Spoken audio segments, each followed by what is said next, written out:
Hello everyone and welcome back to another video from Apps Academy. In this video, I'm going to show you how to add a watermark onto any image using Snapseed. So let's get started right away. First of all, open up the Snapseed application on your device. And once you open it up, you will see the plus button, which you can use in order to open up any image. Now, once you open up an image, you will see the various different edit options that you have in order to edit this photo.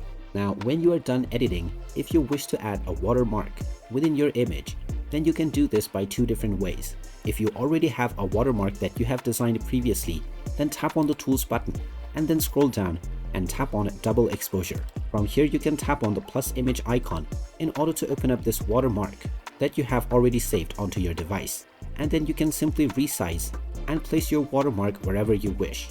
Alternatively, you can also use the text feature that is available within Snapseed in order to create your own watermark.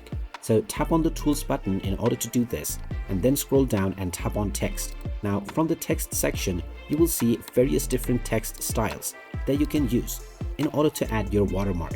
You can scroll through various different styles, and when you find one that is suitable for you, you can double tap on the shown text in order to make your desired edit. You can now enter your desired text within your watermark and tap on the OK button. And now you can pinch and drag in order to resize this watermark, and you can drag and reposition in any way that you wish.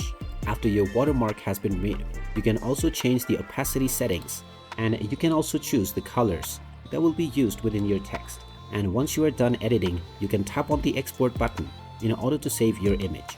And there you have it. That is how easy it is to add a watermark onto your photos on Snapseed. If you find this video helpful, make sure you hit that like button and subscribe to our channel if you haven't done so already. Also ring that notification bell to never miss another update from us. Thank you for watching, and I will see you again in the next video.